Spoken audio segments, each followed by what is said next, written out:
नमस्कार साथियों, आज हम लोग इको पार्क में पुनः सुबह से बैठे हुए हैं। आज हमारे प्रदर्शन का हमारे जो भी अनिश्चितकालीन सत्याग्रह है उसका 7वां दिन है। 7 दिन होने के बावजूद भी अभी कोई भी सरकार का नुमाइंदा या फिर आयोग का कोई भी अधिकारी हम तक अभी मेरी सुध लेने नहीं आया है और हमारा ये अनवरत धरना अनिश्चितकालीन के लिए चल रहा है, जो कि हम लोग 6 तारीख को एक भयंकर रूप इसका होगा, जो कि भारी संख्या में पूरे प्रदेश स्तर के लोग आ रहे हैं।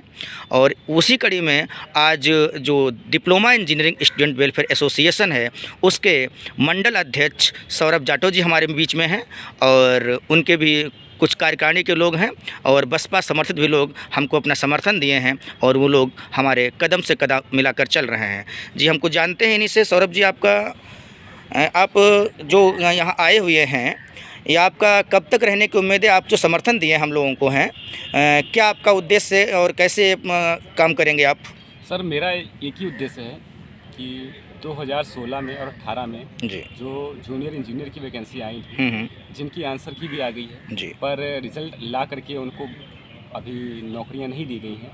तो मेरा यही गुजारिश है सरकार से और आयोग से कि इसका तुरंत निवारण किया जाए, क्योंकि जो भी विद्यार्थी उत्तर प्रदेश भर से अलग अलग ज़िले से आकर के यहाँ एकत्रित हुए हैं वो काफ़ी विडंबनाओं का सामना करते हुए यहाँ पे हैं और इतनी ठंड में यहाँ एकत्रित हुए हैं। सरकार को और आयोग को संज्ञान में लेना चाहिए और हमारा सभी युवा साथियों से, जितने भी लोग टेक्निकल स्टूडेंट हैं, उन सभी के साथ हम कंधे से कंधा मिला के तब तक चलेंगे जब तक कि उनको न्याय और इंसाफ नहीं। आपके प्रदेश अध्यक्ष जी ने कल एक घोषणा की थी कि मैं 5 दिसंबर को बृहद तरीके से पूरे प्रदेश के जिला अध्यक्षों के माध्यम से डीएम को ज्ञापन सौंपेंगे। जी बिल्कुल। इसकी प्रक्रिया क्या उसकी मीटिंग हुई और उसके बाद क्या निर्णय लिया गया और कैसे क्या प्लानिंग है? देखिए, प्लानिंग ये है कि सबसे पहले हम लोग क्या करेंगे, उत्तर प्रदेश के जो भी 75 ज़िले हैं, हर ज़िले के जो भी जिला कार्यकारिणी सदस्य हैं वो सभी लोग माननीय डीएम जी के पास जाकर के अपना ज्ञापन सौंपेंगे और उसके पश्चात हम सब एकत्रित होकर एक बड़ी संख्या में विशाल जनसभा करेंगे, जिससे आयोग को और सरकार को बड़े पैमाने पर हम लोग मांग करेंगे कि इस समस्या का समाधान किया जाए।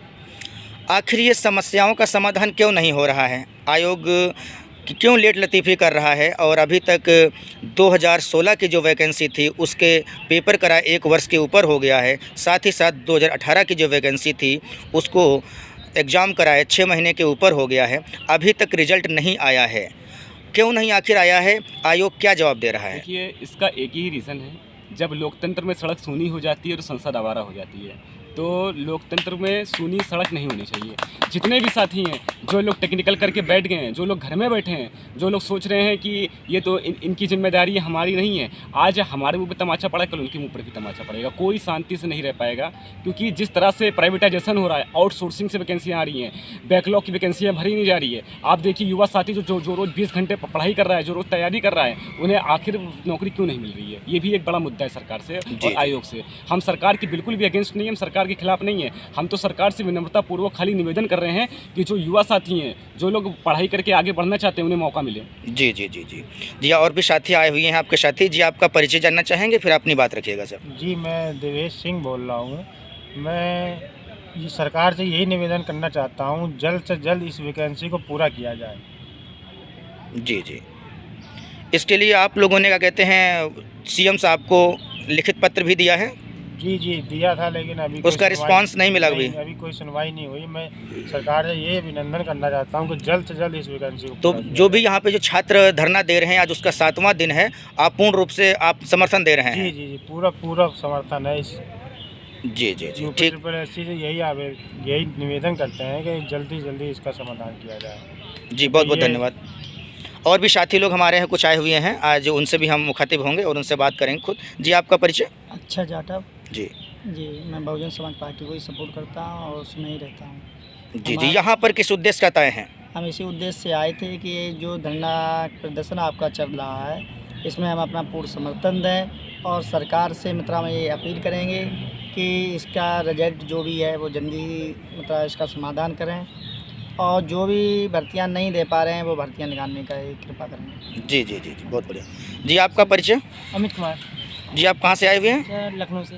जी जी, आप अपना पद और क्या कहते हैं कि यहाँ पे जो आप समर्थन दे रहे हैं, जो भी अनिश्चितकालीन जो हमारे भाई बंधु हैं, डिप्लोमाधारी हैं, जिनका रिजल्ट 2016 का और 2018 का अभी तक नहीं निकाला है गया है, इस विषय में आप आयोग के लिए क्या संदेश देना चाहेंगे? मैं आयोग से यही संबंध वो करना चाहता हूँ, गुजारिश करना चाहता हूँ कि जो भी वैकेंसी निकाले या कुछ भी निकाले उसका जल्दी से जल्दी से निवारण करके और लोगों के लिए मतलब वैकेंसी निकाले और उसका मतलब जो भी मतलब उसकी समस्याएं हैं उनको दूर किया जाए। उनको दूर करे और जल्दी से जल्दी मतलब जी निवारण करे इस जी समस्या जी, का। और भी हमारे साथी हैं, उनसे बात करेंगे। जी, आपका परिचय? नमस्कार, मैं इंजीनियर रविकांत पटेल, प्रदेश अध्यक्ष भारतीय युवा जागरूक समाज एवं प्रदेश संगठन सचिव देशवा। जी जी, ठीक है। और ये जो आज यहाँ पे धरना रखे हुए हैं हमारे साथी, या सातवां दिन है, सातवां दिन है। जी जी, तो ये काफ़ी दर्दनाक है किसमें हमारे युवाओं के लिए।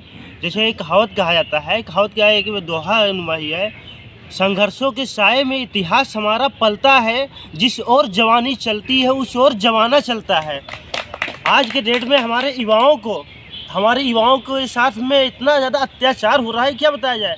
देखिए, रीज़न ये है, अगर हम सब पेड़ लगा देते हैं उसमें फूल आ जाता है तो हम ये कह देते हैं कि 6 महीने बाद या 1 साल बाद या 3 महीने बाद इससे फल निकल आएगा। लेकिन आज के डेट में उत्तर प्रदेश के साथ साथ में पूरे भारत में भी जी। हमारे युवा लगातार 5-6 साल से देखा जा रहा है कि वो पेपर दे देते हैं, उसका रिजल्ट नहीं आ पाता है। वही अगर हम सब टेक्निकल क्षेत्र में देखें तो 2016 में जेईई के लिए कुछ वैकेंसियाँ आया था, बहुत सारे साथी पेपर भी दिए थे, रिजल्ट नहीं आया। एक वैकेंसी जो आप बता रहे हैं 2016 की है। दरअसल ये पूर्व जो हमारी सरकार थी, सपा की सरकार थी, उस सरकार में विज्ञापन निकला था और उसके पश्चात एक पूरा कार्यकाल भाजपा का निकल गया। माननीय योगी जी का एक पूरा कार्यकाल निकल गया। उस पूरे कार्यकाल में केवल उसकी परीक्षा करा पाए हैं, दूसरा कार्यकाल चल रहा है। तो ये कहीं न कहीं क्या समस्या है कि एक वैकेंसी जो पूर्व के हमारी सरकार होती है वो निकालती है और आप 2-2 कार्यकाल होने के बावजूद भी उसको पूर्ण नहीं करा पा रहे हैं। हमारी सरकारें जो है केवल हम युवाओं से खेलने का काम करती है। जैसे कोई खिलौना होता है, छोटा बच्चा खेलता है और खेलने के बाद में पटक देता है, फूट जाता है, वही काम हमारी सरकारें आज की डेट में हमारे युवाओं के साथ में कर रही हैं। हमें सबको पहले यूज करेंगी, यूज करने के बाद में वादा भी कर लेंगी। हमारा जो सबसे महत्वपूर्ण चीज़ जो है वोट हमसे ले भी लेंगे और वोट लेने के बाद में हमें सबको कुचलने का काम करते हैं। ये बताइए, ये आप सरकार को इस पे दोषी ठहराते हैं या आयोग को? नहीं, इसमें देखिए, देखिए रीजन ये पड़ जाता है, सत्ता जो होती है हर एक मंजिलों की चाबी सत्ता होती है। लेकिन जब सत्ता के बैठे लोग अगर आयोग के ऊपर प्रेशर डालेंगे तो आयोग को करना ही पड़ेगा। ये जो अनवरत धरना चल रहा है, इनके लिए क्या आप कब तक साथ दे रहे हैं? जब तक जितना भी हो सकेगा मैं तन मन धन से हर एक प्रकार से इन सभी साथियों का साथ दूंगा। 6 तारीख को एक बड़ा आह्वान हो रहा है, उस बारे में क्या कहना चाहेंगे? नहीं, मैं उसका जो भी हो पाएगा मैं अपने तरफ से 100% उसमें सहयोग करूंगा, जो भी जिस भी स्तर से हो पाएगा। हम 2 संगठन से जुड़े हुए हैं, भारतीय युवा जागरूक समाज, उसमें भी युवाओं का काम होता है, और देशवा जो है इसमें डिप्लोमा होल्डर इंजीनियर एसोसिएशन या डिप्लोमा के युवाओं का ही ये संगठन है। तो दोनों संगठन के माध्यम से हम इन सभी साथियों का पूरा सहयोग करेंगे। जी, बहुत बहुत धन्यवाद।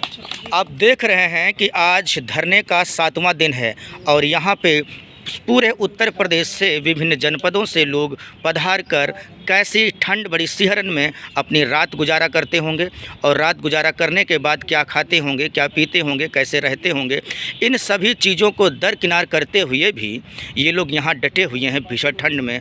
और इन लोगों की ये मांगे हैं कि हमारा 2016 का जो रिजल्ट है उत्तर प्रदेश अधीनस्थ सेवा चयन आयोग के द्वारा, जो कि नवंबर 2021 में इसका परीक्षा कराई गई थी और अभी तक दिसंबर 1 साल 1 महीने के ऊपर हो गया है, अभी तक रिजल्ट का कोई नामो निशान नहीं है। और साथ ही साथ एक परीक्षा और कराई गई थी जो विज्ञापन संख्या 0418, जो कि उसकी परीक्षा 2022 में 16 दिसंबर को हुई और उसके बाद भी वो दिन दोनों का रिजल्ट अभी तक नहीं आया है। और इसके साथ ही साथ 4 साल पूर्ण होने के उपरांत भी कोई भी नई वैकेंसी देखने को नहीं मिली है। जी, और एक अभ्यर्थी हैं, उनसे मैं बात करता हूं। जी, आपका परिचय और अपना पूरा नाम बताएं और ये जो धरना है कब तक चलने की उम्मीद है? जी, मेरा नाम सूर्य गंगवार है और मैं फर्रुखाबाद से आया हूँ। दरअसल मैं आपको बता दूं कि मैं 2014 मैंने डिप्लोमा पास किया था उसके बाद 2016 में जो वैकेंसी आई उसको मैंने क्वालिफाई किया, हालांकि उस टाइम पे इंटरव्यू का प्रावधान था, तो इंटरव्यू में मैं बाहर हो गया। तो मुझे लगा कि चलो कोई बात नहीं है, अभी तो नया नया है, डिप्लोमा किया है तो अभी आगे और मौके मिलेंगे। इसके बाद में 16 में ही 18 में जो मतलब अगला विज्ञापन हमें 18 का देखने को मिला, तो हमें लगा कि चलिए 18 आया है तो हम जो है इसको जब भी साल भर में सारी प्रक्रिया समाप्त हो जाएगी और मैं अपनी फुल क्षमता के साथ मैं इसको क्वालिफाई करके नौकरी ले लूँगा। लेकिन देखते देखते पता चला कि 1 साल निकल गई और परीक्षा नहीं हुई। तो 2019 आ गया, परीक्षा नहीं हुई। 2020 में कोरोना आया तो परीक्षा नहीं हुई। सरकार को या आयोग को एक बहाना मिल गया कि कोरोना है और वो परीक्षा नहीं करा पाए। हालांकि हमने धरना कर कर के और अपना परीक्षा तो अभी 16 अप्रैल 2022 में करवा ली है, लेकिन उसके बाद से आयोग ने इसे मेरे समझ से इसे ठंडे बस्ते में डाल दिया है। तो और मेरी उम्र भी मैं बता दूं आपको 14 साल से 2014 में जब मैंने डिप्लोमा पास आउट किया उसके बाद से आज तक जो है मैं 32 साल का हो गया हूं। तो मुझे लग रहा है कि हाँ शायद अभी पूरी प्रोसेस अभी बची हुई है। पहले रिजल्ट आएगा, फिर उसका डीवी होगा, फिर उसका फाइनल रिजल्ट होगा, तब कहीं नियुक्ति पत्र वितरण होगा। तो मुझे उम्मीद है कि मैं 34-35 साल में ये नौकरी पा लूँगा। अगर यही सरकार का अगर यही रवैया रहा तो मैं 34-35 साल की उम्र में नौकरी पा लूँगा। तो मुझे लगता है कि मेरी आधे से ज़्यादा लाइफ जो है वो स्पॉइल हो गई है इस UPSSC के चक्कर में। और मैं सरकार को दोष तो नहीं देना चाहूँगा, लेकिन हाँ इसमें अगर सरकार ध्यान नहीं दे रही है तो कहीं ना कहीं इसका सरकार भी इसका दोषी है। तो मेरा वैसे तो मैं यही निवेदन करूँगा कि मुझे इसी 2022 में जो अभी 1 महीना जो बचा हुआ है इसी में मेरा ये DV रिजल्ट जारी हो जाए और जनवरी या फरवरी में मुझे सारी प्रक्रिया समाप्त करके ज्वाइनिंग, मतलब मुझे या जो भी हमारे भाई लोग बैठे हुए हैं या जो भी उसको क्वालिफाई करेंगे उन सबको ज्वाइनिंग की प्रक्रिया को समाप्त किया जाए। मेरी सरकार से और मेरा आयोग से यही निवेदन है, ये विनती है कि वो जल्दी से पूरा करें।